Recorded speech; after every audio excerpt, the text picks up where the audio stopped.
Hey guys, welcome back to the NDC Engineering channel. Today, we're going to learn how to perform sentiment analysis using Python and the powerful library, NTLK. Sentiment analysis is a process of determining the emotion or attitude expressed in a piece of text. First, let's install NTLK using pip. Next, let's import NTLK and download the required resources. Now, let's write a simple script that performs sentiment analysis on a piece of text.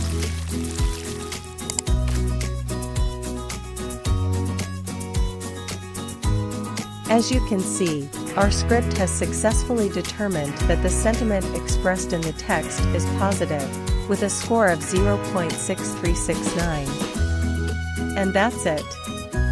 With just a few lines of code, we've been able to perform sentiment analysis using Python and NTLK. This is just the tip of the iceberg when it comes to data science, and we'll be exploring more exciting topics in the future.